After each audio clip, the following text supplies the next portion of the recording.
Marina Anderson was only 27 when her existence crumbled like a wattle and daub house in a torrential rain. It was a Friday morning, the sky still stained violet over the hills, when her husband Andrew's body was discovered among the wreckage of a pickup truck at the bottom of a precipice in the Blue Ridge Mountains. The vehicle, which transported supplies for the isolated communities in the valley, had supposedly lost control on a dangerous curve. The news arrived at dusk through two men from the village, hats in hand and eyes fixed on the packed earth floor, knocking at the door of the modest wattle and daub house where Marina lived with Andrew, the community health worker who attended to families scattered throughout the mountain hollows. She was sifting flour for cornbread when she heard the insistent knocking on the worn wooden door. Opening it and seeing the gravity etched on their wrinkled faces, she knew with that icy certainty that paralyzes blood and veins that something terrible had happened. Bad news carries a specific silence, a dense weight in the air that suffocates even before the words are pronounced in a low, trembling voice. Her husband had left 3 days earlier, saying he needed to deliver an urgent report to the state capitol. He didn't explain what kind of report, didn't mention to whom. Marina was accustomed to Andrew's discretion. He was a reserved man, yet with an intense inner flame, a deep conviction for justice for the region's forgotten families. Recently, he had been even more silent than usual, more restless. He would wake in the middle of the night, sit in the dim light of the kitchen with papers spread under the weak glow of a kerosene lamp, as if trying to decipher a secret code. Marina would hear him whisper to himself, talking about rights and exploitation. The burial was hurried, almost clandestine. Few attended, intimidated by something invisible that hung in the air like a heavy fog. People from the community passed by on the dirt road outside, but didn't dare enter the small yard. It was as if fear had contaminated every leaf, every stone. Marina cried alone, hugging her 3 children next to the cheap pine wooden coffin. Father Sebastian, an elderly man fearful of God, and perhaps even more so of powerful men, conducted a brief and rushed ceremony. After the burial in the village cemetery, he approached Marina, twisting his rosary beads between trembling fingers. "Daughter, Marina, I need to speak with you about earthly matters that I cannot postpone. Mr. Augustus Drummond asked me to inform you. Your husband Andrew had a debt with him, a considerable debt." Marina felt the damp earth floor open beneath her bare feet. Debts? How could this be possible? Andrew was the health worker. He earned little, but they lived simply. She sewed patchwork quilts to sell at the city market. There was never anything left over, but they never lacked a plate of rice and beans on the table. "What kind of debt, Father? I don't understand any of this." The priest swallowed hard, looking nervously toward the Drummond estate, whose land surrounded the village on all sides. "It seems your husband borrowed a significant sum from Mr. Drummond. Well, there are other smaller creditors, too, at the general store. The house where you live, this humble little house, unfortunately stands on land that belongs to the estate. It will have to be vacated to settle part of this outstanding debt." Marina's tears dried instantly, replaced by an icy rage and absolute terror that left her breathless. How could Andrew do this to her? Leave her alone with 3 small children on the street without any explanation? "And what will be left for us, Father? Where will I take my children?" The older man hesitated, his gaze lost in the mist-covered mountains. "There is a property, a small farmstead high in the mountains. It belonged to Andrew's great-aunt. It's been abandoned for over 30 years. It's all that remains in your husband's name. It's the only thing Mr. Drummond can't touch." An abandoned farmstead? Marina barely recalled Andrew mentioning this place, and when he did, it was with a bitter grimace, like a painful memory of his difficult childhood, a place of privation and solitude. I have no other choice, do I, Father? The priest shook his head negatively, his eyes filled with useless compassion that changed nothing. I'm afraid not, daughter. May God have mercy on you all.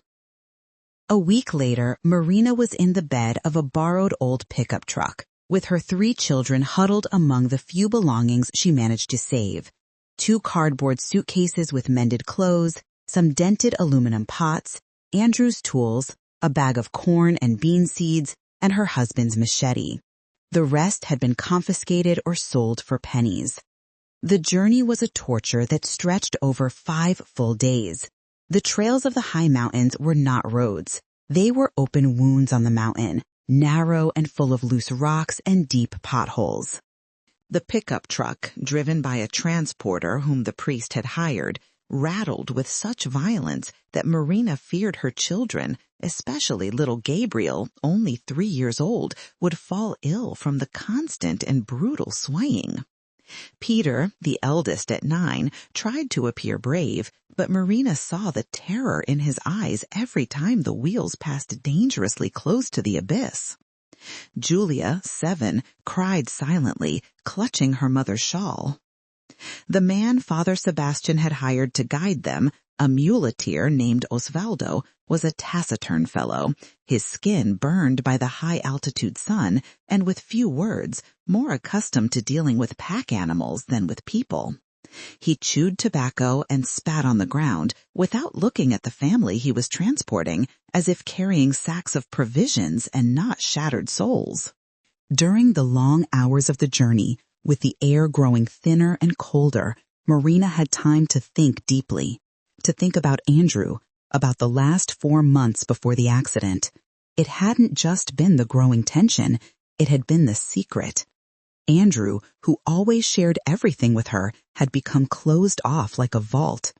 He would go out at night, supposedly for health council meetings, but would return long after midnight, his boots covered in a red mud that wasn't from the village, and a strong smell of eucalyptus and wet earth. He had scratches on his arms and hands that he justified by saying he had been helping someone fix a fence or looking for firewood in the bush. She remembered a specific night about a month before his death. Andrew had arrived in the early hours, soaked by an unseasonal rain, trembling from cold or perhaps from something deeper. "What's going on, Andrew? You're scaring me a lot." He had taken the coffee she offered him, but his hands trembled so much that he spilled half of the dark liquid. "Nothing you should worry about, Marina. I'm just making sure our children have a dignified future. I'm trying to reclaim what rightfully belongs to us." "Reclaim what, Andrew? What are you talking about?" But he just shook his head, kissed her forehead, and went to the hammock, where he lay staring fixedly at the zinc ceiling until dawn. It was the last true conversation they had before the tragedy. The pickup truck finally stopped at dusk on the 5th day in a small clearing hidden among deep folds of the mountain. The path ended abruptly in a space overgrown with wild vegetation. "It's here, Mrs. Marina, the 3 Falls farmstead." Marina got out of the pickup truck, her legs numb and aching, and carried Gabriel, who was sleeping soundly. What she saw took the little breath she had left. The house was a mud skeleton. The tiled roof had collapsed in the center, creating a huge hole through which nature had invaded the interior. The walls, cracked and leaning, were covered in vines and dry moss. The windows were empty holes that looked like skull orbits. It was the very image of complete desolation, a place where life had fled decades ago. Around the house, what was once a productive yard was drowned in nettles and thorny bushes. A stone fence had completely collapsed. To the right, a small building, perhaps a shed or storage, was in even worse condition, almost reduced to a pile of mud and rotten beams. Further back, among the tall, dense vegetation, Marina Anderson could barely make out a small stone chapel, only an arch still standing, with a rusted iron cross fallen beside it. That sight, instead of comfort, gave her a deep shiver. It was a place abandoned by God and men. Oswald unloaded the 2 suitcases and bags with a speed that revealed his anxiety to leave. His usually impassive face showed clear unease. "Are you sure you want to stay here, Miss Anderson? This place isn't good. No one has lived here since your husband's grandmother. She died alone in this place." "We have nowhere else to go, Oswald. It's here or the streets." The muleteer nodded somberly. He released the truck and prepared to leave. Before driving off, he turned, taking off his hat for the first time the entire trip. "Be very careful, Miss Anderson. The folks from the low valleys don't come up here. They say this land is cursed, that your husband's old aunt practiced things that weren't of God. And Mr. Augustus Drummond has been asking many questions about these lands lately." And with that disturbing warning, he sped up the truck and disappeared down the narrow trail, leaving Marina Anderson and her 3 children completely alone with their meager possessions before the corpse of a house as the cold mountain darkness began to swallow them. The first night was a freezing, endless hell. Marina Anderson managed to drag her children and their belongings into the only room that seemed to have 3.5 walls still standing, probably the old kitchen, judging by the black soot covering the mud. She used a fallen beam to bar the hole that was once a door. Peter, trembling but trying to be brave for his younger sister, held a tallow candle while Marina Anderson spread the blankets over the dusty, dirty floor. Julia wouldn't stop crying softly, and Gabriel coughed from the piercing cold of the high mountains. Marina Anderson didn't sleep a wink. She sat with her back against the cracked wall, holding Andrew's machete, listening to every threatening sound. The howls of timber wolves sounded dangerously close. The wind whistled through the ruins like a spirit's lament, and Oswald's whispers about the witch aunt and cursed lands echoed in her tired head. Every snap of a branch, every movement in the vegetation made her jump, ready to defend her children from any threat, be it animal or supernatural. When the first gray light of dawn filtered through the collapsed roof, Marina Anderson emerged from the dwelling. The air was so cold it burned her lungs, but the view was breathtaking. The farmstead was much larger than it had seemed in the darkness of the previous night. The land stretched down a small slope, and in the distance she could see rows of wild banana trees, choked by vegetation, but still alive and producing small fruits. And then she saw it. In the lower part of the land, semi-hidden by dense vegetation, there was a stone spring. She ran to it, fearing she would find it dry. It was filled with accumulated mud and rotten leaves, but beneath the grime was crystal clear water. Stagnant and dirty, but water. It was an unexpected blessing. It meant they wouldn't die of thirst, that they could wash, that they could plant the seeds they had brought. For the first time in weeks of despair, a small but stubborn spark of hope ignited in her tired chest. The first few weeks were a battle from sunrise to sunset. While Peter looked after Julia and Gabriel in a small improvised space, Marina Anderson dedicated herself to the titanic task of making the ruin habitable. With her own hands, she carried water from the spring, made a mud and straw mixture, and began to patch the cracks in the kitchen using the techniques she remembered from her maternal grandmother. It wasn't refined work. It was a patch of pure survival. She cleared the yard with a machete until her hands bled and formed thick calluses, and managed to repair part of that room's roof with salvaged beams and reused broken tiles. The physical labor was grueling, harder than anything she had ever done in her entire life. Every piece of mud she placed, every swing of the machete against the stubborn vegetation was a blow against Augustus Drummond, against the brutal injustice, against the paralyzing fear that threatened to destroy her. The physical exhaustion was an unexpected balm for her deep emotional pain. At night, she would collapse with her children onto the blankets, too exhausted to have nightmares, and sleep the deep sleep of the utterly spent. It was one afternoon, while clearing the area behind the fallen shed, trying to break ground to plant the beans they had brought, that her hoe struck something solid. She thought it was a large rock, common in that stony land, but the sound was hollow, different from the sound of rock. She knelt, clearing away the damp earth and tangled roots, and saw wood, dark wood, almost petrified by time. Carefully, using the mache as a lever, she unearthed the mysterious object. It was a small chest, no larger than a toolbox, reinforced with oxidized iron bands covered in rust. An ancient padlock, almost disintegrated by corrosion, kept it shut. Marina Anderson dragged it with difficulty to the kitchen. She spent almost 2 hours trying to open it, using stones and the tip of the hoe. Finally, using a heavy stone and much force, she managed to destroy the corroded hinges. Inside, wrapped in an oilcloth that smelled of mold and age, were several fabric bundles. She opened them with hands trembling with anticipation. They were coins, large, heavy silver coins from an era she didn't recognize. There weren't thousands, but enough to buy food for a year, maybe even 2 if they were careful. Her heart pounded so hard she feared it would leap from her chest.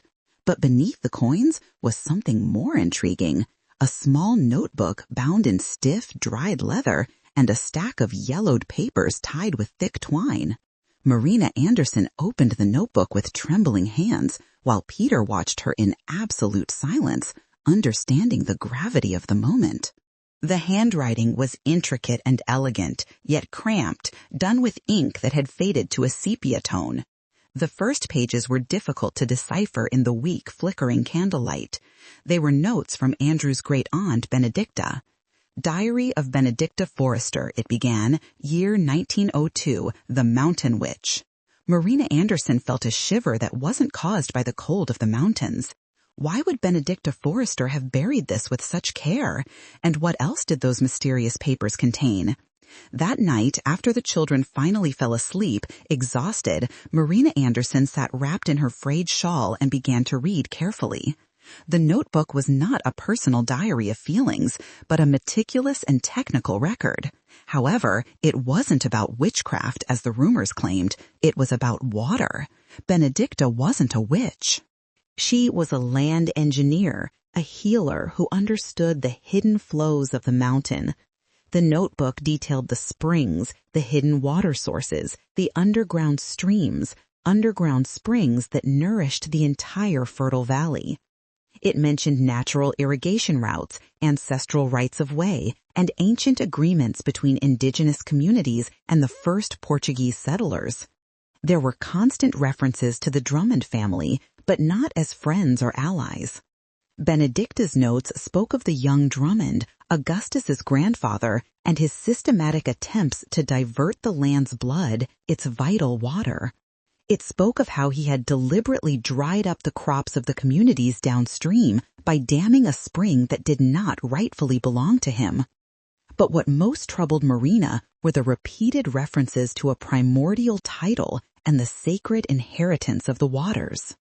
Benedicta wrote in a language sometimes clear and direct, sometimes enigmatic and coded. I guarded the pulsating heart of the valley where only thirst will know. Paper speaks lies, but the earth screams truths. A specific entry, dated 1920, during the agrarian conflicts of the time, captured her full attention. The Drummonds believe themselves owners by brute force. They believe fire erased their debts, but paper burns, ink preserves itself in secret. What lies beneath the holy protector of thirst will watch until someone of just blood returns. I gave clues to my nephew, but he is a weak man, fearful of the consequences. When the right time comes, the earth itself will reclaim what belongs to it. Marina reread this paragraph 7 times, trying to understand. Clues to the nephew, Andrew's father, and it spoke of something hidden beneath the holy protector of thirst. She looked through the window hole toward the ruined chapel at the fallen iron cross. The chapel had to be the place. Suddenly, the puzzle pieces clicked with painful and terrifying clarity. Andrew, his mysterious nocturnal travels, his growing obsession with ancient rites and documents. He wasn't fleeing a non-existent debt. He was looking for this. He was looking for irrefutable proof that Augustus Drummond was a thief of land and water, that his family's obscene wealth was based on the systematic theft of water from the entire poor region. The loan was an elaborate lie, a deadly trap to kill him and justify the dispossession of the forester's last property. This forgotten ruin, the only place Drummond did not directly control, and which for some powerful reason he desperately coveted. Marina felt violently nauseous. She wasn't alone on an abandoned, forgotten mountain. She was at the epicenter of a deadly secret that could destroy a dynasty. She blew out the candle and huddled with her children, the notebook pressed against her chest. What she didn't see was that on the crest of the opposite hill, a man on horseback, wrapped in a dark poncho, had been observing that tiny light in the abandoned house for almost 2 hours. The man spurred his horse and disappeared into the absolute darkness of the moonless night. The next morning, Marina awoke before the sun touched the Blue Ridge Mountains with its golden rays, with a chilling determination that had completely displaced her fear. Her purpose was no longer just to survive the next day. It was to understand the truth and perhaps avenge her murdered husband. She gave Peter, her eldest son, the most important task of his short life. Take care of your siblings. Don't leave this room for anything in the world. Lock the door with that beam and don't open it for anyone, not even me, until you hear my voice 3 times in a row. The boy nodded gravely, his dark eyes filled with a seriousness improper for his tender age. Marina took the machete and the hoe and, with Benedita's notebook tucked under her shawl, walked through the dew-damp vegetation toward the ruined chapel. The structure was little more than a stone skeleton. The river stone walls, joined with ancient mortar, stood precariously, but the roof had completely disappeared long ago. The heavy wooden door had rotted and collapsed inward, partially blocking the narrow entrance. Marina had to use the hoe to break and push away the rotten wood remains to enter the gloomy interior. The interior was tiny and smelled intensely of wet earth and moss. There were no benches or furniture, just fallen stones from the ceiling. The floor was of irregular flagstones, covered with creeping vegetation that grew between the cracks. At the back, a simple stone block served as an improvised altar, and on it, the iron cross she had seen fallen was actually broken in half, its base still anchored to the stone with ancient cement. Marina walked slowly, her slippers making a soft sound on the cold stone. If something was hidden there, where exactly would it be? She ran her hands over the damp walls, feeling the coldness and the loose stones that threatened to fall. She tapped the floor with the wooden handle of the hoe, listening intently to the sound. Solid, solid, completely solid. Everything seemed massive and without secrets. She was about to give up, thinking she had misinterpreted the enigmatic diary, when she noticed something on the altar block. It wasn't a Christian cross or a conventional religious symbol. At the base, almost completely hidden by thick moss, there was a worn engraving. It was a symbol she had seen on the river stones, a double spiral, the indigenous symbol for eternal moving water, the serpent of the waters, the holy protector of thirst. She knelt with difficulty and pushed the heavy altar block. It weighed an enormous amount. It was a single solid piece of stone. It didn't move an inch. Desperate, she used the metal tip of the hoe, fitting it into a crack between the base of the altar and the floor slab.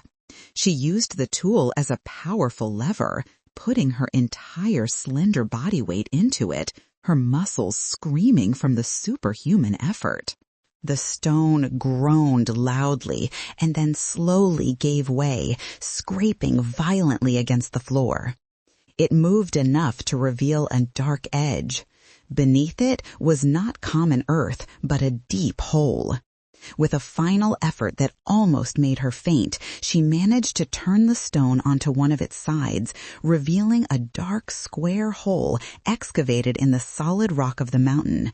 And inside that hole was a chest, a large trunk of thick leather, almost black from time and humidity, reinforced with bronze fittings that time had turned green. Marina's heart beat so violently against her ribs that it physically hurt.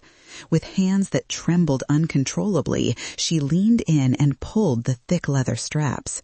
They were dry with age, but they held her weight.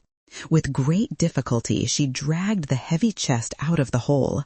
It was not locked with a padlock, but with thick bronze buckles. She opened them with extreme difficulty, the metal stiff from decades of disuse. She lifted the heavy lid with effort. What she saw left her completely breathless and dizzy. The chest was filled, completely full of important documents, rolls of yellowed parchment tied with faded red ribbons, ledger books larger than Benedicta's notebook, and detailed maps, ancient maps drawn by hand on tanned animal hide. Marina fell heavily onto the cold stones, unable to mentally process the magnitude of what lay before her eyes. That was not a fortune in gleaming gold. It was something infinitely more dangerous and powerful. It was absolute power, the power to destroy the most feared and respected family in the entire region. She could take these explosive documents, go down to the village, and do what exactly? Hand them over to the authorities, to the mayor who dined at Augustus Drummond's table weekly, to the county judge who was his close associate and debtor? She realized with horror that these papers were not a miraculous salvation. They were a guaranteed death sentence for her and her children. With hands that did not stop trembling violently, Marina picked up one of the rolls of tanned leather and carefully spread it over the cold stone floor. It was an extremely detailed map of the entire mountain range, but it didn't mark villages or land roads. It marked liquid veins. These were the secret underground rivers, the hidden springs, the concealed water sources. She saw her farmstead clearly, Three Falls Farmstead, and from it a thick blue line snaked down to the fertile valley. It was labeled as the pulsating heart of the valley. And then she saw the blood-red ink marks. An artificial dam, a criminal diversion, an underground canal that led that vital blue line directly to the immense lands of the Drummond estate, leaving the rest of the valley to die of thirst. Benedicta Forrester had meticulously documented everything, the systematic theft of water that had transformed the fertile valley into dry, arid land, and had made the Drummonds absolute masters of life and death for the entire population. Then she found the main document, the most important one. It wasn't a common parchment. It was thick paper, almost ancient cardstock, with a broken but still visible and legible red wax seal. The community's primordial title, a grant from the Portuguese crown, dated 1645, which granted the valley's original communities the perpetual and inalienable right to use the waters of the valley's pulsating heart, and named the Forrester family, their first Portuguese allies, as eternal guardians of the sacred waters. It was irrefutable and incontestable proof that the land and water did not belong to the Drummonds by any right. But it was the more recent papers from the current century that made Marina Anderson's blood freeze completely in her veins. They were personal letters, letters exchanged between Andrew, her deceased husband, and Augustus Drummond. The first was from Andrew, written in his clear, educated hand as a community health worker, politely requesting an urgent meeting to discuss the ancestral water rights of the communities based on recently discovered historical documents. Augustus Drummond's response was superficially courteous but chilling between the lines. The third letter was from Andrew, more insistent and desperate. I implore you to reconsider, Mr. Drummond. The damage is immense and justice is absolutely necessary for our people. And then the last letter, from Augustus Drummond. Young agent, there are truths best left buried forever. Thirst is dangerous, but stirring up the buried past is infinitely more so. I sincerely hope you know how to properly value the safety of your young family. Along with this threatening letter, there was a fake debt document for an absurd amount, signed with a crude imitation of Andrew's handwriting. Marina Anderson understood everything with terrifying, crystal clarity. The pickup truck accident, the invented debt, the brutal dispossession. Andrew had found Benedicta's diary, exactly as she had, and had been looking for these explosive documents in the chapel. He didn't have enough time. Augustus Drummond discovered him, intercepted him on the road, coldly murdered him, and then invented the fraudulent debt to legally take possession of the only property that held the deadly secret, this farmstead abandoned for decades. And now she was there, alone with 3 small, defenseless children. She knew the entire explosive truth. And if Augustus Drummond discovered she was there at that moment, he wouldn't hesitate for a second to finish the bloody work he had started. Marina Anderson frantically put everything back inside the leather trunk, her hands clumsy with absolute panic. She pushed the heavy altar block back into its original place with desperate force, kicking loose dirt and vegetation over the revealing marks of the lever. She ran out of the ruined chapel just as the afternoon sun began to tint clouds a sickly, menacing red. She ran towards the house, her heart pounding violently in her constricted throat, and then stopped dead in her tracks. Someone was coming down the trail. A man on horseback, not a common countryman. He rode a fine, dark animal and wore expensive clothes with a wide-brimmed hat that partially obscured his angular face. The man stopped his horse right in front of the ruined house, carefully observing the thin smoke rising from the improvised chimney patch that Marina Anderson had built with her own hands. The man dismounted with a fluidity that demonstrated custom and consolidated power. He was young, perhaps around 38, and did not dress like the simple folk of the valley, but in fine riding trousers and an impeccably white shirt under an elaborately worked leather vest. His face was refined and educated, but his eyes were cold and calculating like winter ice. "Good afternoon. Are you Marina Anderson?" His voice was soft and cultured, but carried authority. "Yes, I am. Who's asking?" Marina Anderson wiped the sweat and dirt on her worn apron, instinctively positioning her thin body between the man and the kitchen entrance where her children were hidden. The man removed his hat with a polite and formal bow. "My name is Ferdinand Gaines. I am a hydraulic engineer. I am the new supervisor of the State Water Resources Commission of the Valley. I am thoroughly reviewing property records and historical water rights throughout the mountainous region, and I must admit with surprise that I learned someone had moved to Three Falls Farmstead after so many years of abandonment, especially a lady alone with a small family." Marina Anderson studied the man with growing suspicion. His visit made no logical sense whatsoever. The Water Commission had never cared minimally about the forgotten people of the high mountains. "As you can clearly see, engineer, I'm just trying to clean up this property a bit. We have nowhere else to go after the tragedy." Engineer Gaines nodded thoughtfully, his eyes sweeping over the ruin with a quick, professional, and evaluative glance. "I understand perfectly. Very difficult times. If you need any help, do not hesitate to contact the competent authorities in the valley, although forgive my direct indiscretion, Miss Anderson.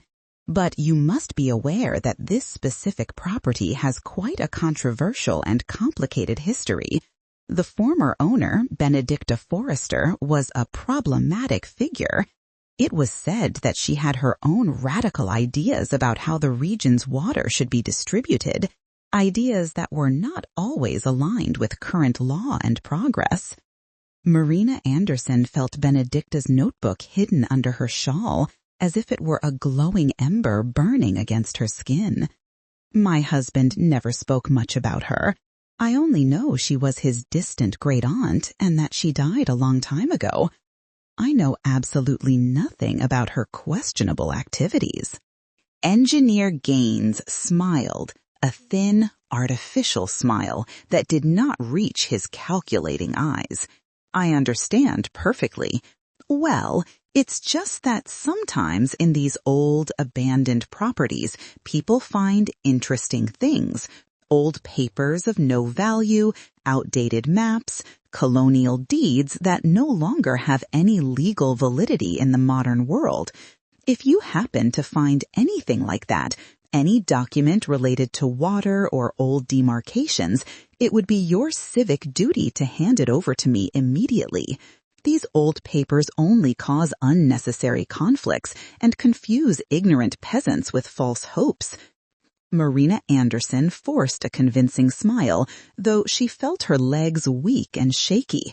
Engineer, if I found anything more valuable than rocks and scorpions in this ruin, I would certainly inform you. But so far, the only thing I've found is hard work and much misery.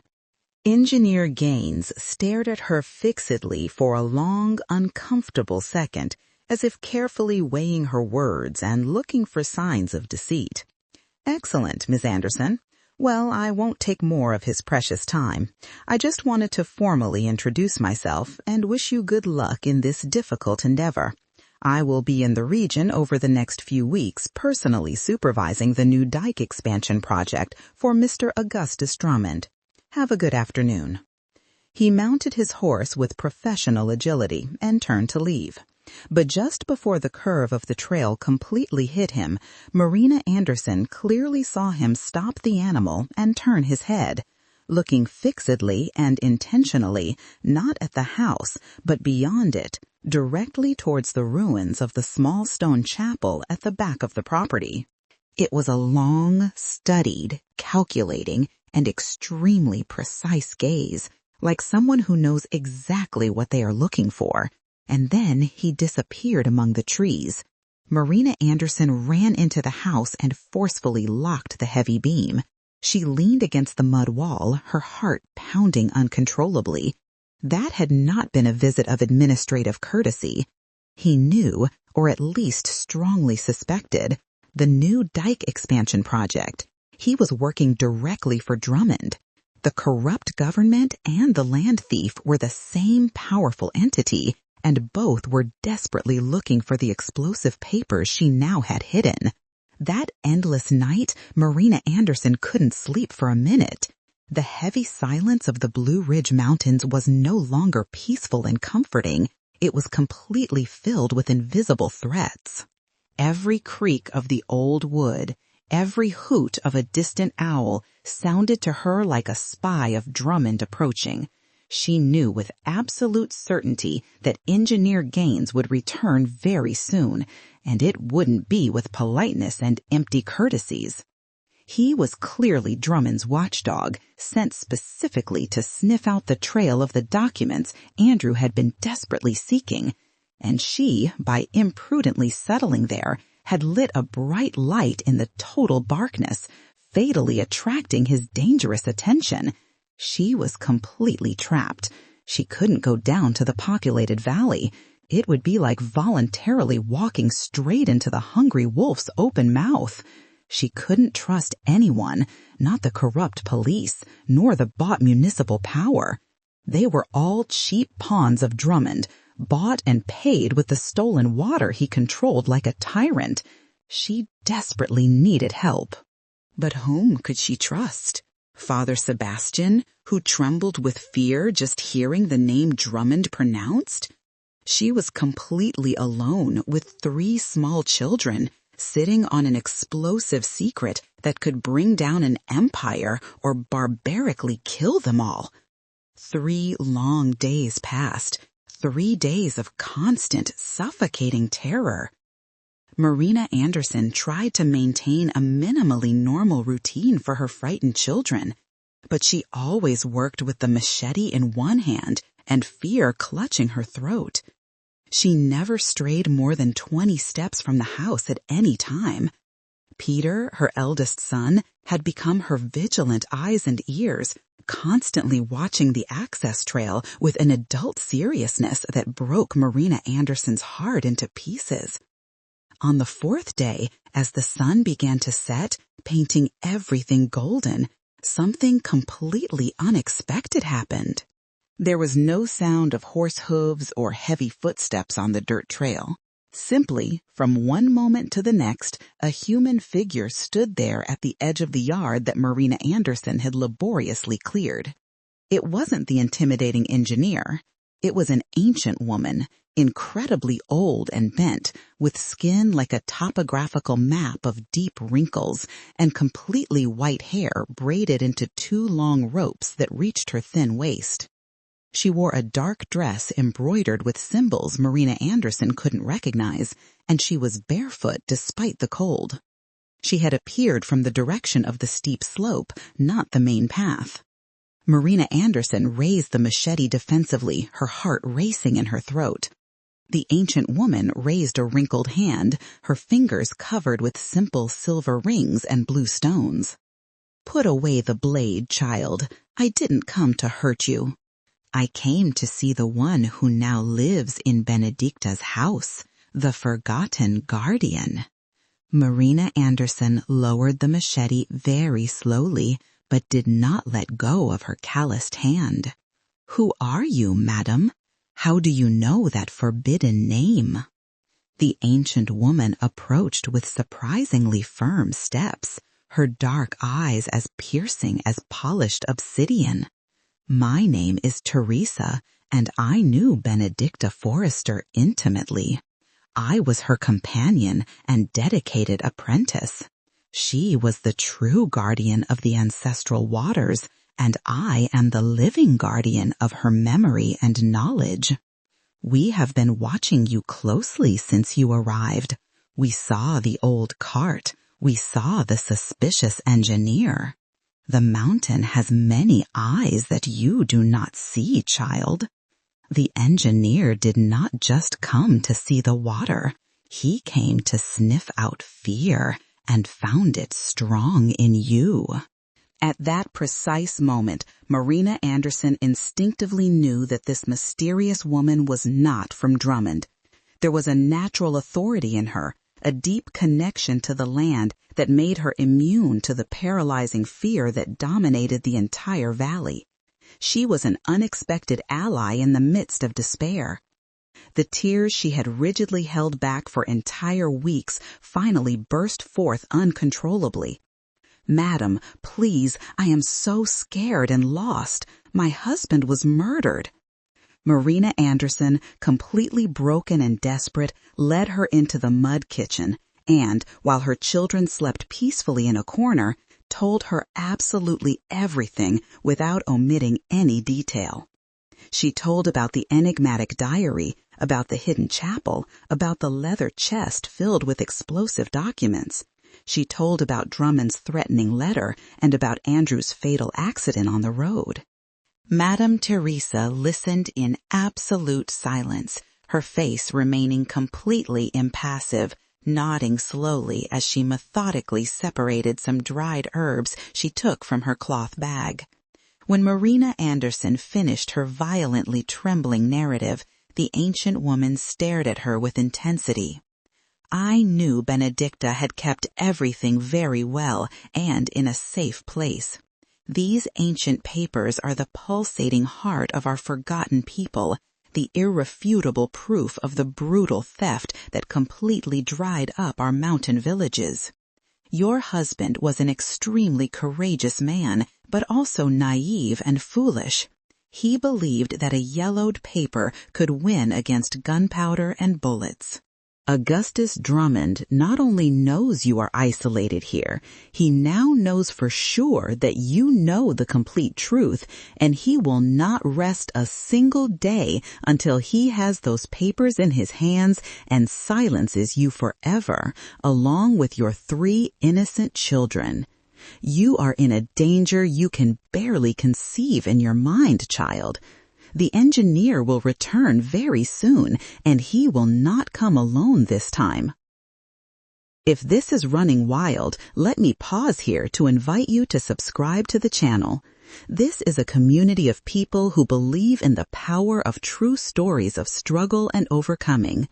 If you have ever been through a moment where you needed to find courage when there seemed to be nothing left, leave a comment sharing your experience. Your story can inspire someone going through something similar right now. And if you are enjoying Marina Anderson's journey, click the bell to not miss the next chapters of this powerful story that is just beginning to unfold. What do I do then, Madame Teresa? What can I do alone? Marina Anderson's voice was a broken, desperate whisper. If I hand over the documents to the corrupt authority, they will kill me and burn everything. If I stay silent and hidden, Drummond will come for me anyway. And if I try to use the documents to, blackmail him or negotiate, I am just a widowed woman with 3 small children. He is a powerful landlord. He will crush me as one crushes an insignificant insect. Madame Teresa placed her dry hands but strong on Marina Anderson's trembling hands, stopping her nervous tremor. Her dark eyes shone with an intensity that seemed ancient and timeless. There is a 4th option, girl, one that Benedicta certainly would have approved with a smile. It is the option of the wise mountain. It is the only one that will give you true justice and at the same time keep you alive and protected. And it is the only alternative that will truly save our dying villages. Marina Anderson looked at her, understanding absolutely nothing.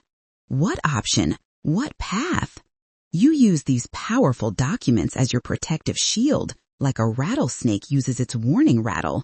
But you do not use them directly against Augustus Drummond. Not yet. Not now.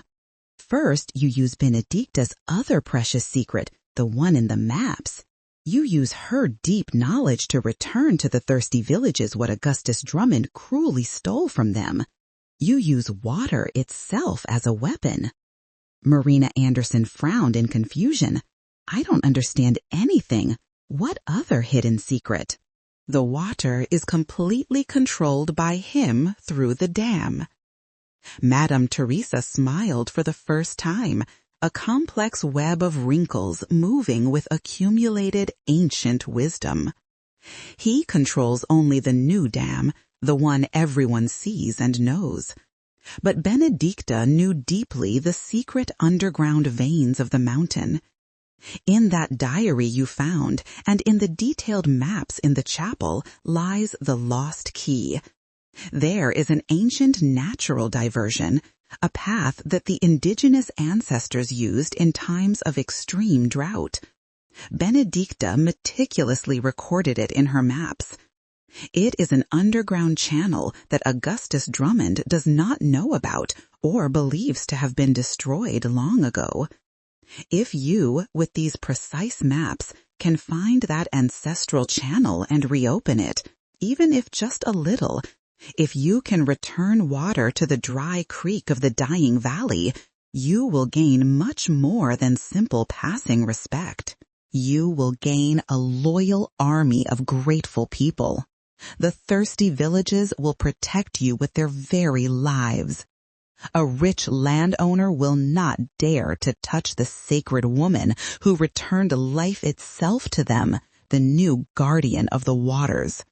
Your bargaining chip will not be cold silver. It will be reborn life itself. And then, only then, when you are protected and surrounded by grateful people, We will strategically use the explosive documents to legally destroy Augustus Drummond. And how do I do that without being discovered immediately? How do I convince the distrustful people? The elder rose with difficulty, her small stature somehow filling the entire dwelling. Leave that to the mountain and its ways. I am the echo that travels. I personally know the true leaders of the forgotten communities below, the representatives of the villages, the coordinators of the cooperatives, men and women who hate Augustus Drummond in deadly silence, who watch their crops die of thirst and their children leave far away in search of a future. I will carry your word as a messenger. And while you seek the practical way to reopen the flow of water using the maps, I will carefully prepare the people to receive you as a blessing and to defend you as a heroine against any threat. Thus began the sacred pact between them. Madame Teresa disappeared as silently as she had arrived, transforming into a shadow among the tall eucalyptus trees. Meanwhile, Marina Anderson, now with a terrifying but absolutely clear purpose in her mind, began her true warrior's work. During the day, she followed her hard routine of basic survival, clearing invasive vegetation, slowly repairing the house, tenderly caring for her children, always with Peter keeping constant watch on the access trail. But during the long nights, by the flickering light of a single tallow candle, she locked herself in the kitchen and carefully unfolded Benedicta's tanned leather maps and technical diary. She transformed into an obsessive student of the land, a completely self-taught geologist, patiently learning to interpret the contour lines drawn, the detailed notes on rock types and formations, and the hidden water flows that Benedicta had meticulously documented over decades. There were whole weeks of intense and constant fear mixed with feverish, determined concentration. During this tense period, the unwelcome visits began exactly as Madame Teresa had precisely predicted. First came one of Augustus Drummond's brutal foremen, a corpulent and intimidating man with predator's eyes, who arrived on horseback with the transparent pretext of checking if the widowed lady needed help with any overly heavy work. Marina Anderson, with Gabriel clinging to her arms and Julia hidden behind her skirts, refused firmly, but with forced politeness. "Thank you very much for your concern, but we manage on our own here." The man examined her with brazen insolence, his eyes coldly assessing the extreme poverty of the house and the family's vulnerability, and left laughing unpleasantly and menacingly. After the visit of the crude foreman came disguised hypocrisy. A lady from the valley, Madame Carmen, known for her ostentatious piety and public charity work, arrived in a fine, well-kept carriage, something absolutely never seen on that abandoned trail. She brought a generous basket with sweet breads and used but good clothes for the children. "Oh, my dear child, what a terrible situation," her syrupy, sticky voice cooed. "To live in these inhuman conditions with small children. Mr. Augustus Drummond is so genuinely concerned about you. He personally sent me to see how we can help, to bring some Christian comfort to you." But her small, quick, rat-like eyes were not truly pious. They were assessing and investigative, systematically scanning the poverty of the kitchen, Marina Anderson's patched clothes, the children's pale and frightened faces. Her questions were gentle in form, but sharp as blades in content. "And how do you manage with the water, poor dear? Does the well serve you well? And the old chapel," she sighed, theatrically making the sign of the cross. "Such a sacred place, now in complete ruins." "Madame Benedicta was very devout, they say. You haven't by chance found, I don't know, some old religious object, some old church papers? Sometimes they leave things of great value hidden among the ancient stones." Marina Anderson clearly felt the deadly poison hidden beneath the false honey. She politely thanked her for the bread, but her voice was firm and controlled. "No, Madame Carmen, the chapel is completely infested with nests of venomous snakes and giant scorpions. I don't dare to go in there at all, and my children are absolutely forbidden to approach that place. The only thing there is mortal danger." Madame Carmen's artificial smile visibly tensed for a revealing fraction of a second. She left the basket with mechanical gestures and departed quickly. Her hypocritical charity fulfilled, her espionage mission completely failed. But the most terrifying visit of all occurred just 2 nights after this episode. It was an abnormal silence that awoke Marina Anderson from a light, restless sleep. Peter was shaking her urgently, his enormous eyes shining with terror in the deep darkness. "Mother," he whispered with a trembling voice, "there are men out in the yard." Then she heard them clearly. They were not the light, cautious steps of a nocturnal animal. They were heavy boots crunching the earth and gravel of the yard, and the muffled murmur of adult male voices. Marina Anderson sprang up, her heart pounding violently against her chest. She dragged herself to the corner where she kept the old, rusty shotgun that Andrew occasionally used to hunt small animals. It was oxidized and old, but she had carefully cleaned it and loaded it with the last cartridges she found. Peeking through a narrow crack in the dried mud adobo, she saw 2 large men. They were Augustus Drummond's well-known henchmen, no doubt about it. The full moon cruelly illuminated the gleaming metal of a heavy iron crowbar one of them carried with obvious intent. They weren't being stealthy or careful at all. They walked directly and deliberately towards the ruined chapel. Marina Anderson distinctly heard the metallic, violent sound of the crowbar repeatedly hitting the hard stone, followed by masculine grunts of physical effort. "Damn it, it won't move an inch," one of them hissed angrily.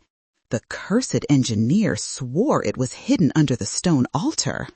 Frustrated and nervous, they spun on their heels and looked menacingly towards the fragile house. "The widow must know exactly how to move it. We'll beat the truth out of her." They began to walk heavily towards the mud kitchen where Marina Anderson and her children hid terrified, and one of them violently kicked the thick beam that locked the fragile door. The old wood creaked dangerously, beginning to give way.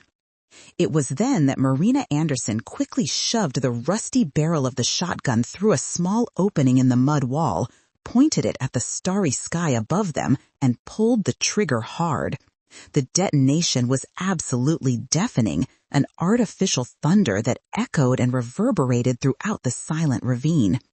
The men cursed loudly, completely surprised by the unexpected resistance of a simple widow, and awkwardly fled into the protective darkness of the dense brush. The next tense morning, Marina Anderson went to the chapel with the machete firmly in hand. Her blood ran completely cold in her veins. There were deep, fresh crowbar marks on the stones around the altar, violent gouges in the earth around it. They had been very, very close to discovering the secret hiding place. It was only a very short matter of time until they returned with more men, more tools, and they wouldn't accept being repelled again. That same afternoon, Madame Teresa reappeared like an apparition, silently emerging from the mist rising from the valley. She brought news that was simultaneously hopeful and terrifying. "The villages are ready and eagerly waiting, girl. 50 families from 3 different communities will swear to protect you when the water flows again as in ancient times. But you must act quickly now. Augustus Drummond knows you are close to finding something crucial. He has increased surveillance. He has armed men patrolling the main trails. You have a week, maybe 10 days at most. After that, he will come with full force, and there will be no way to resist alone." Marina Anderson unfolded the detailed maps on the packed earth floor of the kitchen. Madame Teresa, with her gnarled but surprisingly agile fingers, traced a complex route. "Here, do you see this double serpent mark? It's the ancestral passage. It's a 2-hour difficult walk from here, descending the steep north slope. Benedicta noted that the ancients had built a simple gate of stacked stones. When the landowners began stealing water 100 years ago, they closed this ancestral passage to protect it. All you need to do is remove enough stones. The water's own pressure will do the rest of the work. But the path is dangerous and completely hidden by decades of vegetation. How am I going to do that with 3 children to care for? Marina Anderson felt despair growing. You won't go alone, the elder replied with an enigmatic smile. I have 2 young and strong nephews, Vincent and Thomas. They are men of absolute trust. They will guide you and do the heavy work of removing the stones. You just need to show them the exact spot using Benedicta's maps. 2 days later, even before dawn painted the sky pink, Marina Anderson left her 3 children in Madame Teresa's temporary care at the house. She kissed each of them as if it were the last time, feeling the overwhelming weight of responsibility. If something goes wrong, if I don't come back, Madame Teresa knows what to do, she whispered to Peter, who tried to be brave but had tears shining in his eyes. The 2 men waiting for her at the edge of the clearing were young, perhaps in their early 20s, but they had the hardened appearance of those who grew up working the unforgiving mountain land. Vincent was tall and thin, Thomas shorter but incredibly strong. Both carried backpacks with tools, ropes, and makeshift torches. "We are ready when you are, Madame Marina," Vincent said with genuine respect. "Madame Teresa explained everything to us. We know what is at stake for our families." The hike was a brutal physical ordeal. The terrain was treacherous, covered in dense vegetation that scratched and cut, and the slope was so steep in some places that they had to hold on to exposed roots to avoid sliding down the precipice. Marina Anderson constantly consulted the leather map, comparing specific rock formations, trees marked with ancient symbols that Benedicta had recorded.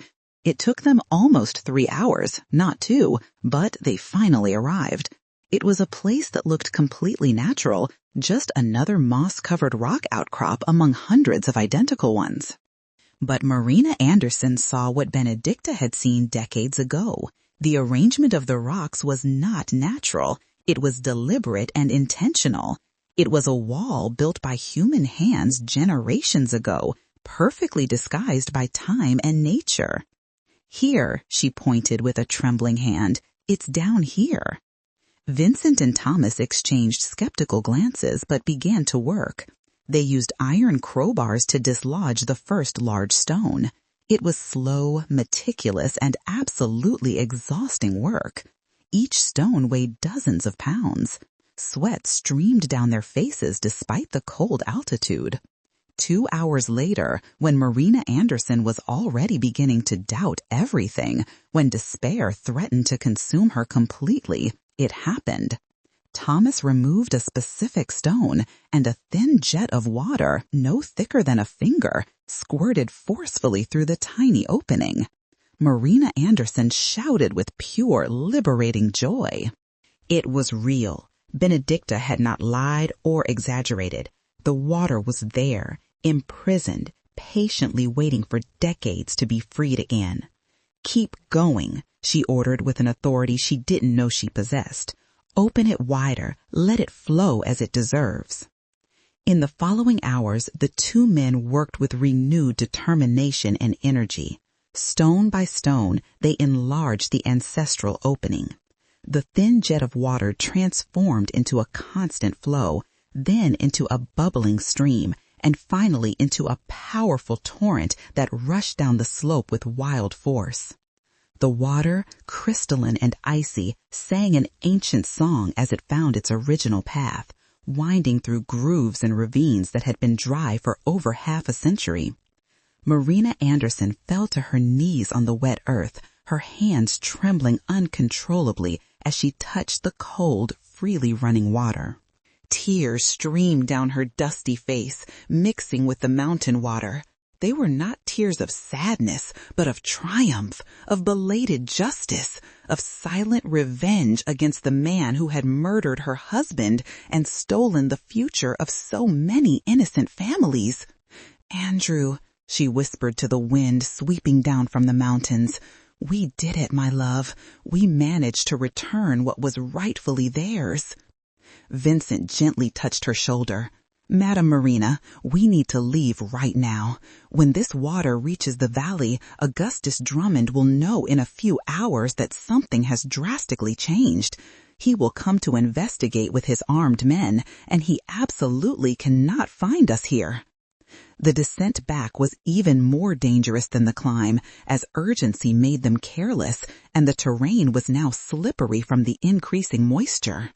But finally, as the sun was already beginning to set, coloring everything orange and red, they arrived back at the Three Falls farmstead. Madame Teresa was waiting at the kitchen door, her eyes gleaming with deep ancestral satisfaction. Her children ran into Marina Anderson's arms, who hugged them with desperate strength as if she would never let them go. "It is done," Marina Anderson informed in a low voice, heavy with meaning. "The water flows again through the old path." The elder nodded solemnly, like a queen approving a military victory. "So now begins the truly dangerous part of this war, girl. Now comes the storm we were expecting. Augustus Drummond will not accept this passively. He will come, and he will come with murderous fury. But he will not be facing a solitary, unprotected widow. He will be facing an entire people reborn from the ashes." The news of the water returning to the valley spread with a speed that defied all logical explanation. The next morning, even before the sun had fully risen, Marina Anderson heard voices approaching along the trail. Her first instinct was absolute panic, to grab her children and flee into the brush. But then she recognized the voices. They were the voices of women, children, elderly men. Madame Teresa placed a comforting hand on her tense shoulder. "They are yours, girl. They have come to thank you and swear protection." Marina Anderson stepped out of the kitchen, and what she saw left her speechless. Coming down the narrow trail was a procession of people, at least 50, perhaps 70. Men with tools on their shoulders, women carrying baskets of food, children running ahead with enthusiasm. When they reached the clean yard of the farmstead, everyone stopped and stood in respectful silence. An elderly man with completely white hair but an upright and proud posture stepped forward. His face was marked by decades of work under the relentless sun. "Madam Marina Anderson," he began with a strong voice that carried contained emotion. "My name is Sebastian. I am the representative of the St. Rita's Valley community. I have come on behalf of 53 families who have seen the water return to the creek that our grandparents knew. They have seen their dying crops begin to revive. They have seen hope where there was only despair and exodus." He paused, his voice breaking slightly. "We know who you are. We know what your husband Andrew tried to do and how he was cowardly murdered for it. We know that you found what he was looking for, the secrets that Madame Benedicta guarded all her life. And we know that Augustus Drummond will come to try and destroy you and everything you have achieved. So, we have come to make a solemn oath before God and the saints. As long as there is a man or a woman alive in our communities, no harm will come to you or your children.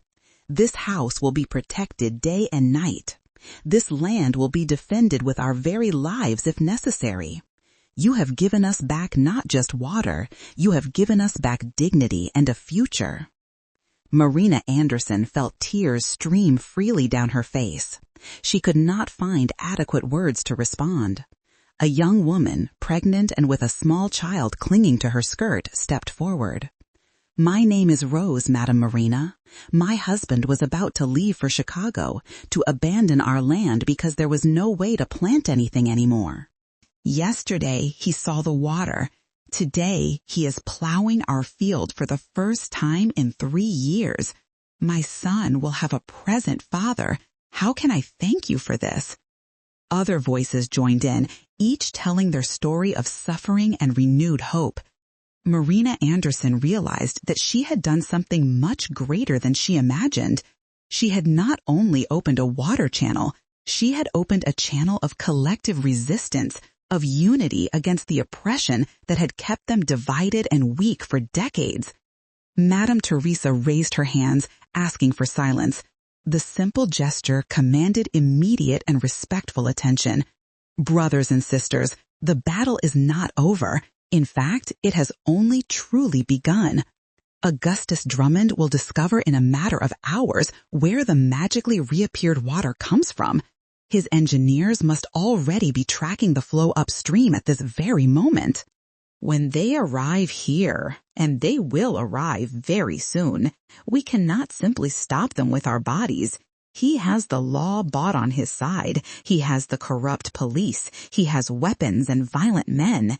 We need something stronger than fists and machetes. We need documented truth.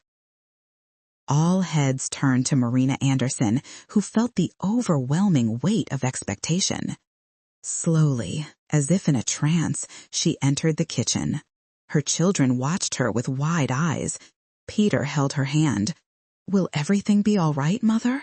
"Yes, my son." For the first time in a long time, Marina Anderson truly believed those words. She returned carrying the heavy leather chest that she had hidden under the loose floorboards of the kitchen floor. She placed it on the yard ground and opened it slowly, ceremonially. The yellow documents, the maps on animal hide, the original deed with its broken wax seal.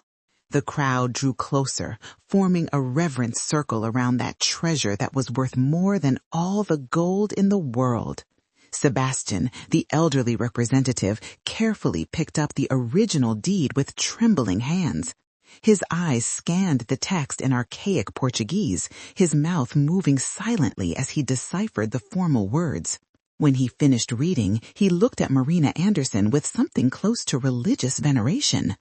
"This is true," he murmured almost to himself. "This proves that the water never belonged to the Augustus Drummonds.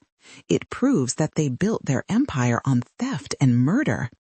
With this, we can destroy them legally. We can recover not only the water, but the lands that were stolen from our grandparents. We can finally have justice after 100 years of oppression." "But we need to protect these documents as if they were sacred relics," Madame Teresa suggested. "We cannot keep them here where Augustus Drummond can come and burn them. We need copies, many copies, spread in different safe places. And we need someone from outside, someone Augustus Drummond cannot easily buy or threaten, to authenticate and officially register these documents." A younger man, educated-looking with round glasses, stepped forward shyly. "Pardon the intrusion. My name is Charles. I am a teacher at the Valley's Municipal School.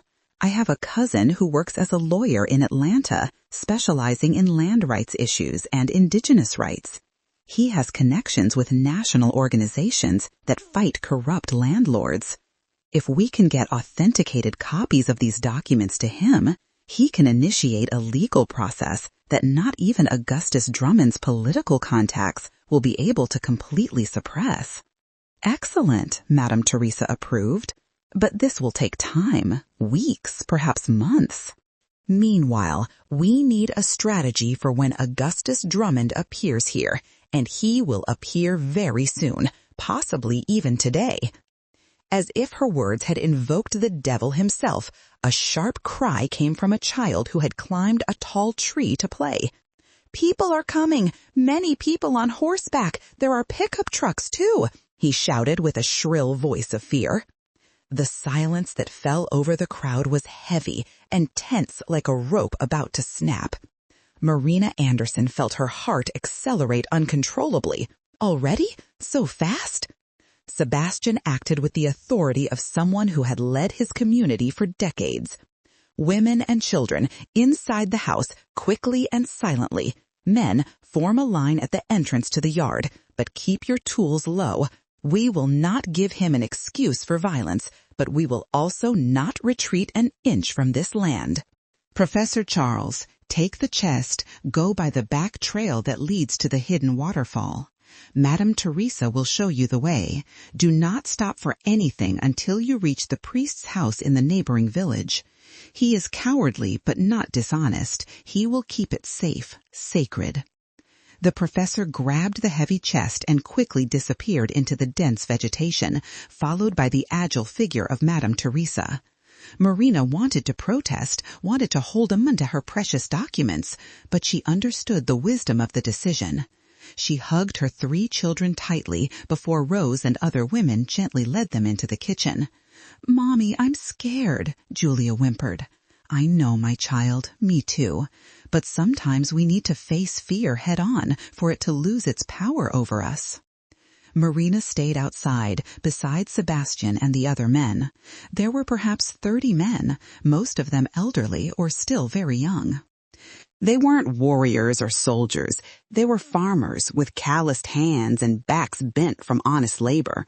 But there was something in their faces, a silent determination, a line they had decided not to allow to be crossed, that made them seem like immovable giants. The sound of engines grew louder, echoing through the narrow ravine. Then they appeared. 3 robust pickup trucks, raising clouds of dust, followed by half a dozen men on horseback. The pickup trucks stopped abruptly, forming an intimidating line. From the first descended engineer Ferdinand Gaines, his typically calm face now contorted in barely contained fury. From the second descended a man Marina recognized immediately from descriptions she had heard all her life, Augustus Drummond in person. He was about 60 years old, with gray hair slicked back with hair pomade and a thin, well-trimmed mustache. He wore expensive, wealthy landowner's clothes, fine leather boots, and a belt with a huge silver buckle. But it was his eyes that were most striking. They were cold, calculating eyes, the eyes of a man accustomed to getting absolutely everything he wanted, of a man who saw other human beings as chess pieces or obstacles to be removed. 8 large men also disembarked from the vehicles, clearly henchmen and private security. Some carried batons, others had revolvers visible in leather holsters at their waists. Augustus Drummond walked slowly until he was a few feet from the line of men. His gaze swept over the group with absolute disdain before landing on Marina. "So you're the problematic widow," he said in a surprisingly soft, almost gentle voice, which made it even more menacing. "Marina Anderson, if I'm not mistaken. The woman who decided to meddle with things she doesn't understand and that don't concern her." Marina forced herself to look him directly in the eyes, although every instinct screamed for her to lower her head and retreat. "My name is Marina Anderson. This is my legal property, inherited from my late husband. You are trespassing on private property." Drummond let out a short, dry laugh, completely devoid of real humor.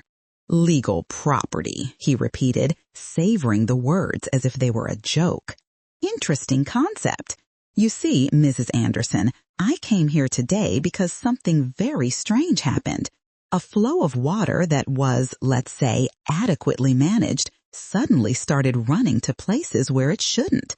This is causing, how shall I put it, an imbalance in the carefully planned irrigation system of the region. I need this little problem resolved immediately." "You have no authority here," Sebastian intervened with a firm voice. "This land has belonged to the Forrester family for generations, long before your family arrived in this valley. The water that flows now is the same that flowed when our grandparents were young, before it was stolen and illegally diverted." Drummond finally took his eyes off Marina and looked at Sebastian as if he were noticing the presence of a particularly annoying insect for the first time. Ah, yes, old Sebastian, still alive and giving fiery speeches, I see. I thought you would have learned your lesson after your son had to flee north to avoid, shall we say, fabricated legal complications. Do you really want to risk what's left of your family for this foolishness? Sebastian's face paled slightly, but he didn't back down an inch, his fists clenched tightly. Engineer Gaines stepped forward, trying to adopt a more official and bureaucratic tone. Look, it doesn't have to be this way. There doesn't have to be a confrontation. Simply show us where the water is coming from, let us inspect the system according to our official state commission protocols, and perhaps we can find an administrative solution that benefits everyone involved. We are reasonable people here. No one moved or responded. The silence stretched, heavy and defiant. Drummond sighed theatrically, like a father disappointed with stubborn children. Very well, if you want to do this the hard way. He made a casual gesture with his hand. His men began to advance, walking deliberately toward the line of farmers. Don't touch them, Drummond ordered, almost bored. Just pass by them.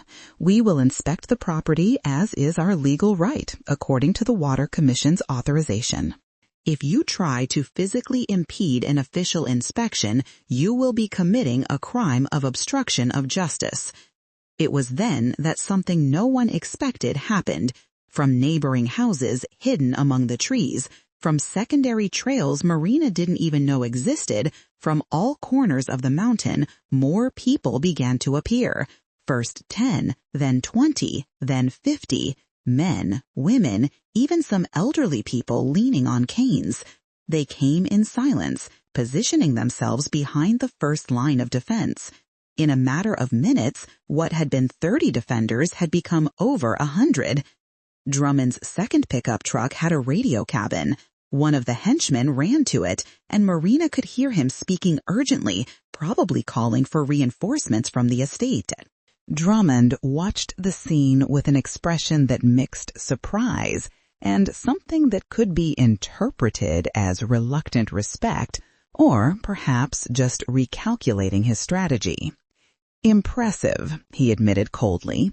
You've managed to organize a small peasant insurrection, very dramatic and emotional, but utterly useless in the end. He turned directly to Marina, ignoring everyone else as if they had ceased to exist. Let's end this ridiculous charade, Mrs. Anderson. You have something that belongs to me. Old documents that were stolen from my family a long time ago by your crazy witchy great-aunt. These papers have no real legal value in the modern world, but they have, let's say, sentimental value to me. Hand them over now, along with the maps I know you found, and I will be generous. I will let you stay in this pathetic ruin. I will even give you a small financial compensation for your loss and suffering. You will be able to raise your children in peace.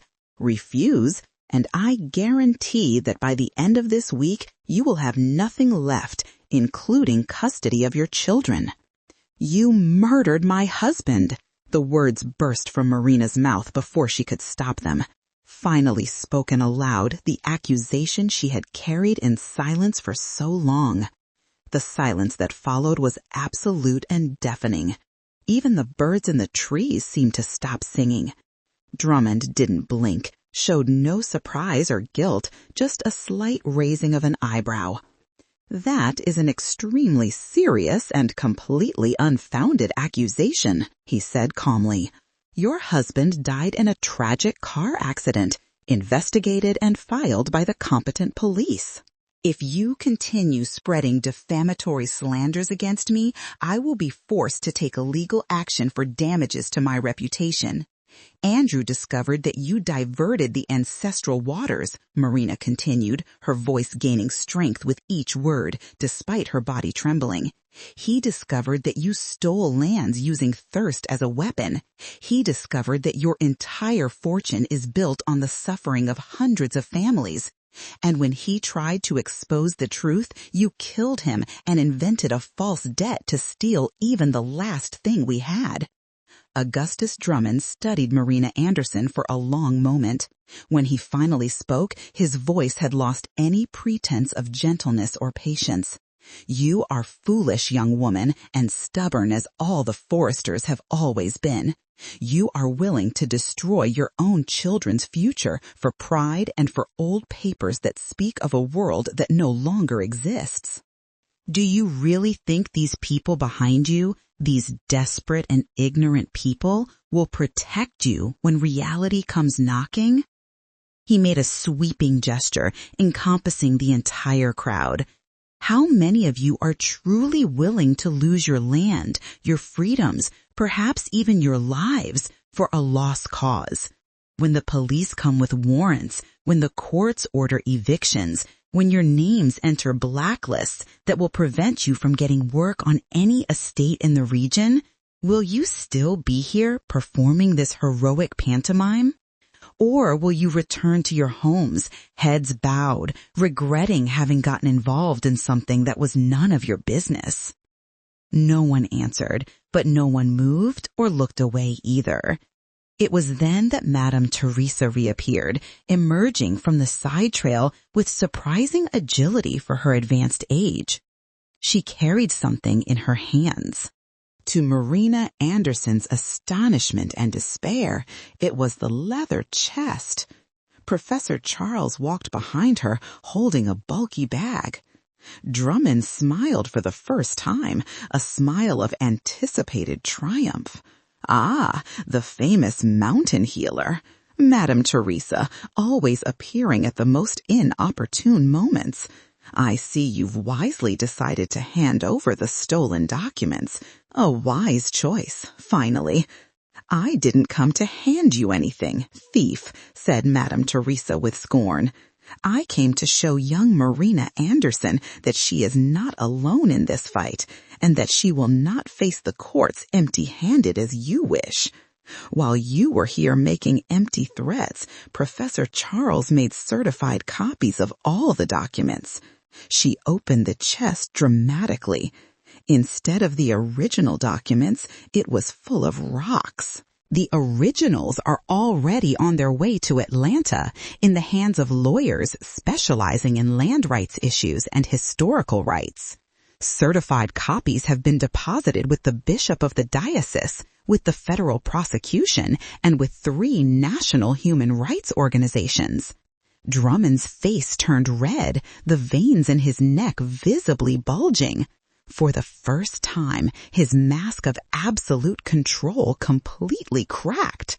You have no idea what you've just done, he hissed in a low, dangerous voice.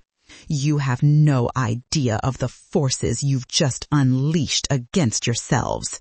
I will destroy every one of you. I will burn this entire mountain to ashes if necessary. I will make you regret you were ever born. Then do it, Marina Anderson replied, taking a courageous step forward, separating herself from the protection of the crowd.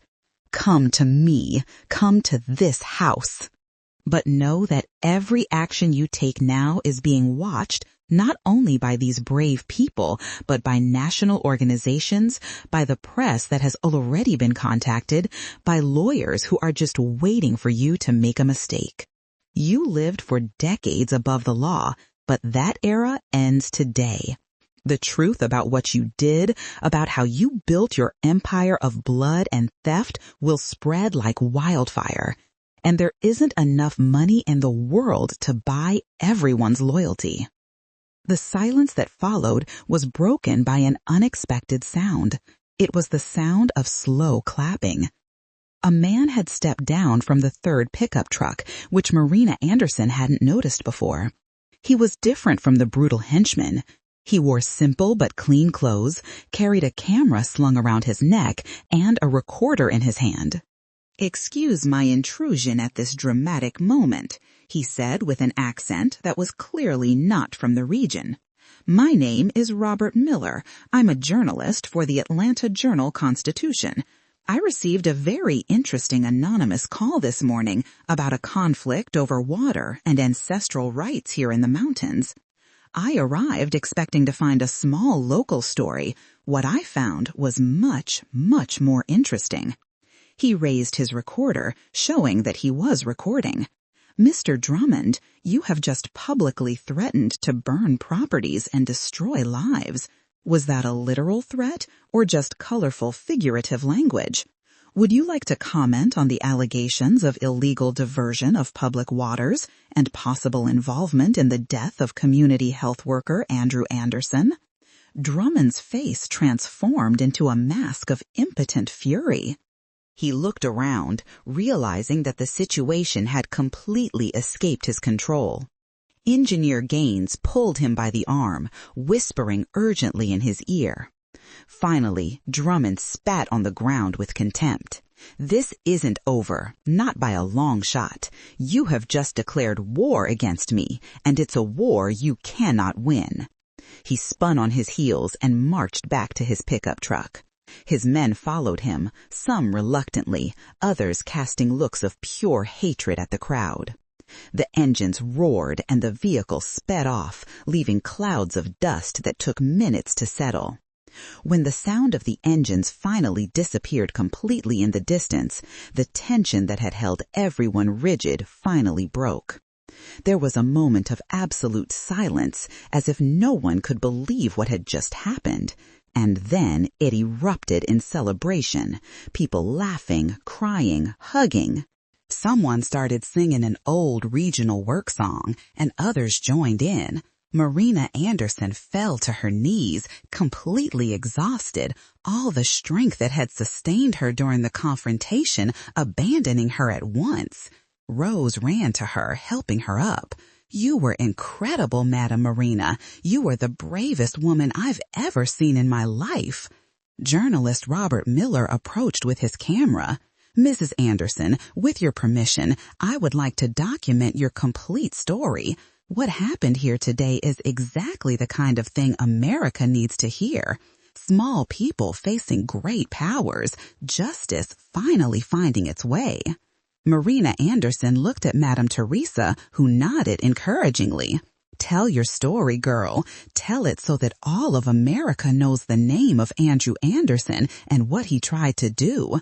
Tell it so that Drummond can no longer act in the shadows." In the weeks that followed, Marina Anderson's life transformed into something unrecognizable. The story spread first regionally, then nationally. "Widow challenges powerful landowner and returns water to thirsty communities," screamed the headlines. Human rights organizations sent representatives. Volunteer lawyers offered their services free of charge. Even some politicians from Atlanta, sensing the change in the wind of public opinion, began to make statements of support. Drummond tried to counterattack, of course. His expensive lawyers filed lawsuits for defamation, trespassing, damages. But for every lawsuit he initiated, 3 were initiated against him by different organizations, each based on the documents that Benedicta had so carefully preserved. The State Water Commission, under immense public pressure and media scrutiny, was forced to open an official investigation into the dike and diversion system. Engineer Ferdinand Gaines was removed from his duties and placed under investigation for corruption and abuse of authority. The Three Falls farmstead, which had been an abandoned and frightening ruin, slowly transformed into something vibrant and alive. Volunteers from neighboring communities came on weekends to help rebuild. The house got a new roof, reinforced walls, real windows. The land was cleared and planted. The wild banana trees were pruned and began to produce abundant fruit. Marina Anderson planted the corn and bean seeds she had brought on her first desperate journey, and for the first time in decades, that land began to produce again. Her children, who had arrived scared and traumatized, began to flourish. Peter assumed responsibilities, helping to care for his younger sisters and learning about the land from the older men who came to visit. Julia smiled and played again, her laughter echoing through the valley. Even little Gabriel, who had been sick with a persistent cough, fully recovered, breathing the clean mountain air. But Marina Anderson knew the real battle was yet to come. The documents had been authenticated, the lawsuits initiated, but the judicial system moved with the speed of a glacier. Drummond had infinite resources, deep connections, decades of favors accumulated with judges and politicians. It would be a war of attrition that could take years, maybe decades. 6 months after the initial confrontation, Marina Anderson was sitting on the newly built porch of her house, watching the sunset over the mountains that she now truly considered her home. Madame Teresa sat beside her, the two women sharing a comfortable silence. "You know he'll never stop, don't you?" Marina Anderson finally said, her voice calm but realistic. "Drummond will keep trying to destroy us in every possible way until his last breath." "That's true," the elder agreed. "Men like him know nothing but to fight and dominate. It's all they know, all they are. But he has already lost the only thing that truly mattered, the secret. For 100 years, his family kept the truth hidden. Now everyone knows. Even his allies question his loyalty, wondering if he will be the next to fall. The empire is cracked, and once the first crack appears, it's only a matter of time until the whole thing crumbles." "So you think we'll win?" The elder turned to face her, her ancestral eyes shining with accumulated wisdom. "Win, child? That depends on how you define victory." If victory means seeing Drummond imprisoned or utterly destroyed, perhaps yes, perhaps no. Justice is slow and imperfect. But if victory means that the water flows again through the ancestral creeks, that families can plant their land, that your children will grow up free from the fear that paralyzed us for generations, then we have already won. You have already won. Your husband Andrew did not die in vain. Benedicta did not keep those secrets for decades in vain. Every drop of water that now nourishes a dying crop is a testament to your courage. Marina Anderson felt tears well up, but they were different tears from those she had shed in months of despair. They were tears of liberation, of purpose found, of pain transformed into something meaningful. That night, after putting her 3 children to sleep in comfortable beds for the first time in months, Marina Anderson picked up the small notebook where she had begun to write her own notes. It wasn't about water or legal rights.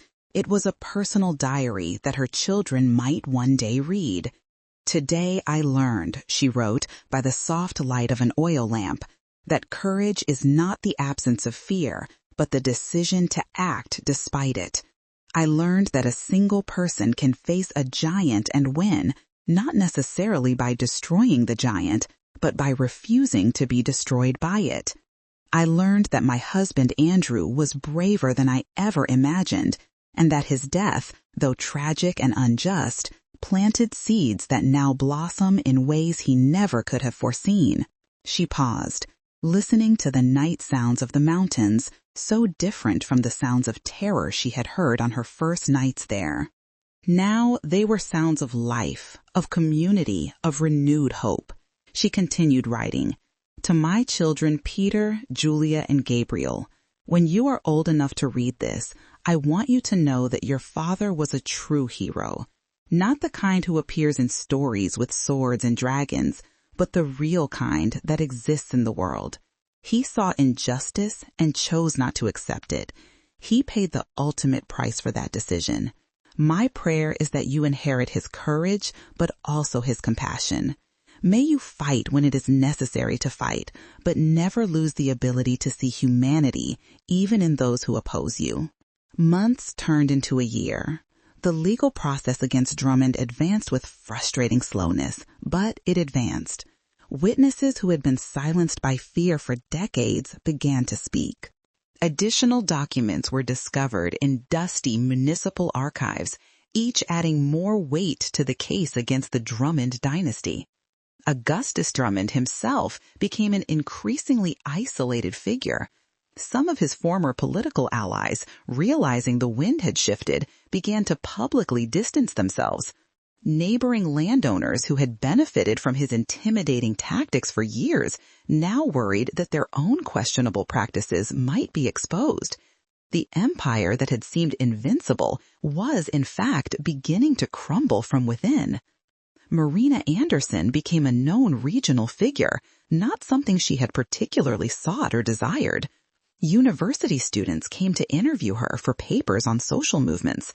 Documentarians wanted to film her story. She cooperated when she felt it could help others in similar situations, but mostly she just wanted to live in peace, cultivate her land, and raise her children. It was during the rainy season, almost 18 months after that first dramatic confrontation, that the news arrived that would change everything again. Professor Charles arrived at the Three Falls farmstead, breathless, having run up the steep trail without stopping. Marina Anderson was in the field, helping Peter tie up the tomato plants that had grown too tall. "Madam Marina," he shouted from a distance, "news from Atlanta, important news." She dropped the rope she was holding and ran to him, her heart racing. "What happened? Is it good or bad?" Charles bent over, hands on his knees, trying to catch his breath. "The state court," he gasped, "has made a preliminary decision." The water diversions built by the Drummond family over the last 80 years have been declared illegal.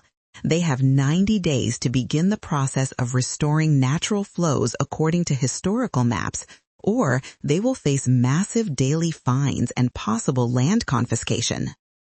Marina Anderson felt her legs weaken. She had to sit right there on the damp ground.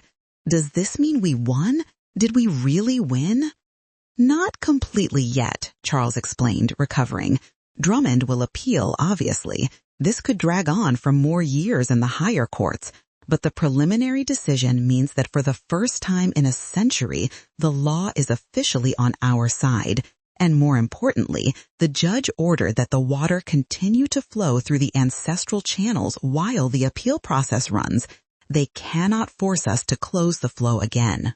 Marina Anderson looked up at the sky, at the clouds gathering, promising rain. She thought of Andrew, how proud he would be. She thought of Benedicta, the old guardian of the waters, and how her solitary efforts to preserve the truth had finally borne fruit decades after her death. She thought of all the families in the valley who could now plant, who could dream of futures for their children that didn't involve leaving for distant cities. That night, there was a celebration at Three Falls Farmstead. People from all the neighboring communities came up the mountain, bringing food, music, joy. They lit a huge bonfire in the yard, and the flames danced against the starry night sky. Children ran laughing, men shared stories and drinks, women danced in circles. Sebastian, the old community elder, stood up to make a toast. His voice, though weakened by age, still carried authority. Marina Anderson began by raising her glass. The woman who taught us that courage is not something you are born with. It is something you choose when the moment demands it. To the memory of Andrew Anderson, a good man who saw injustice and could not stay silent. And to Madame Benedicta, who long ago planted the seeds of truth that we harvest today. May we never forget that freedom has a price and that those who came before us paid for us to be here today. Everyone drank, and then there was a chorus of voices calling Marina to speak. She hesitated, never having been comfortable with public attention, but finally stood up. She looked around at all those faces lit by the fire, people who had become her extended family, her community, her people. "I'm not good with pretty words," she began timidly. "I'm not a politician or a leader. I'm just a mother who was trying to survive and protect her children, but I've learned something on this journey that I will never forget." She paused, choosing her words carefully. "I've learned that we are not as powerless as they make us believe. I've learned that when ordinary people decide enough is enough, when they decide to stand together instead of being divided by fear, they can move mountains. We literally moved mountains. We opened paths for the water that had been blocked. And I've learned that justice can be slow, it can be frustrating, but if you keep fighting, if you don't give up, it eventually arrives. Her voice grew stronger, more passionate. My husband Andrew died believing in something greater than himself. For a long time, I was furious with him for it, furious that he left me alone. But now I understand. He did not die in vain. Every child who now has food on the table because their parents can farm again, every family that doesn't have to separate because they can survive on their own land, every drop of water that runs free through the ancestral creeks is a testament that his life had meaning. People began to applaud, but Marina raised her hand for silence. I'm not finished yet. This doesn't end here. Drummond is still powerful, still dangerous. There will be more battles, more challenges. It may take years. It may take decades. Some of us may not live to see the final victory. But what matters is that we started. We opened the door that had been closed for 100 years. And once opened, it cannot be easily closed again. So I ask you, remain vigilant. Protect these waters as if you were protecting your own lives, because in many ways, they are your lives. Teach your children this story so it is not forgotten. And if I fall, if something happens to me, promise me that you will continue. Do you promise? A roar of approval echoed through the mountain, so loud it was probably heard in the valleys below. Marina sat down, trembling slightly with the emotion of adrenaline. Madame Teresa placed a comforting hand on her shoulder. Benedicta would be proud, she whispered. You have become the true guardian of the waters now. But remember, girl, the power is not in controlling the water. It is in letting it flow free as it was destined to flow. 2 more years passed. Drummond's appeal was denied by the Superior Court. A federal criminal investigation was opened into his practices. Some of his henchmen, facing their own charges, began to testify against him in exchange for plea bargains. Slowly, inexorably, the empire began to crumble. Drummond, now a 65-year-old man, visibly aged by stress and constant struggle, finally yielded. His lawyers negotiated a settlement. In exchange for avoiding criminal charges, he would agree to fully restore all water systems to their natural courses, pay significant reparations to affected communities, and sell large portions of his land at controlled prices for land reform. It was not perfect justice. He would not be imprisoned for Andrew's murder, something that still deeply pained Marina. But it was enough justice. It was real and substantial change. On the day the agreement was officially signed, Marina took a solitary walk to the small stone chapel where everything had begun. Madame Teresa had passed away 6 months earlier, peacefully in her sleep at 93, her life's mission accomplished. The chapel had been restored by the community as a memorial not only to Benedicta, but to all those who had fought and suffered for justice throughout the generations. Marina knelt before the stone altar, now clean and decorated with fresh wildflowers someone had left. She talked to Andrew as if he could hear her, telling him everything that had happened, all the victories and defeats, all the moments of despair and triumph. "We did it, my love," she finally whispered, tears streaming down her face. "Not the way you had imagined, not as quickly as you had hoped, but we did it. The water runs free again. People can live with dignity. Your sacrifice was not in vain." She stayed there for a long time, letting the silence of the mountain envelop her.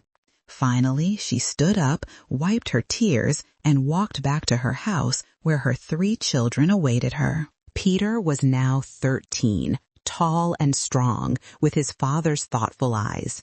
Julia was 11, intelligent and passionate about social justice, already talking about becoming a lawyer when she grew up. Gabriel was 7, curious and cheerful, carrying no traumatic memories of the terrible early days, only knowing a life of security and community. Life settled into a new normal. Marina continued cultivating her land, which now produced abundantly. She accepted a leadership role on the newly formed Community Water Management Council, helping to ensure that the mistakes of the past would never be repeated.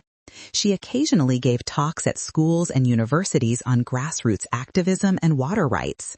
But mostly, she lived quietly, finding joy in simple things, in her children's laughter, in the growth of her plants, in the eternal sound of free-flowing water. 5 years after the initial confrontation, on a clear spring morning, Marina woke to Peter gently shaking her shoulder. "Mom, someone's here to see you, says it's important." She dressed quickly and went out to the porch. An official-looking man was waiting, holding a large envelope. "Mrs. Marina Anderson?" he asked formally. "That's me," she replied cautiously, old fears never completely dying. "I have an official notification from the state government," the man explained, extending the envelope. "You have been chosen to receive the Civilian Medal of Merit for your efforts in promoting social justice and community rights. The ceremony will be in Atlanta next month. All travel costs for you and your family will be covered." Marina took the envelope with hands that no longer trembled. She looked at her children gathered at the door, their faces glowing with pride. She looked at the mountains around her, at the creeks that sang their eternal song. "It's an honor," she said simply, "but the real medal is this, all of this. It's waking up every morning knowing that we made a difference, that we made the world a little more just." And so ends this story of unlikely courage and hard-won justice. Marina Anderson began as a desperate widow, without resources or hope, cornered in a mountain ruin with 3 children to protect. She could have given up, could have accepted her cruel fate, could have fled. Instead, she chose to stay. She chose to fight. She chose to believe that an ordinary person could face an empire of corruption and win. And by making that choice, she transformed not only her own life, but the lives of hundreds of families. It didn't just bring water back to thirsty lands, but dignity to people who had been oppressed for generations. It proved that truth, when finally brought to light, is more powerful than all the money and influence corruption can buy. Marina's journey teaches us that a heroine isn't born ready. She is forged in the fires of adversity. That courage isn't the absence of fear, but action taken despite it. That justice may be delayed, but when pursued with unwavering persistence, it eventually prevails. And that sometimes the most deeply buried secrets are the ones that, when finally revealed, have the power to change everything. If you've made it this far in the story and felt something resonate within you, if you've ever faced your own impossible mountain to climb, or if you know someone battling seemingly invincible forces, please subscribe to this channel and become part of this community of people who believe in justice, courage, and transformation. Leave a comment sharing your story or the story of someone you admire. Your words might be exactly the inspiration someone else needs to hear today. And if Marina's journey has touched your heart, share this video with someone who needs to be reminded that no matter how impossible the situation seems, there is always, always hope when we refuse to give up. Together, we are stronger. Together, we can move mountains. Thank you for being part of this incredible community. Until the next story that reminds us of the best in humanity.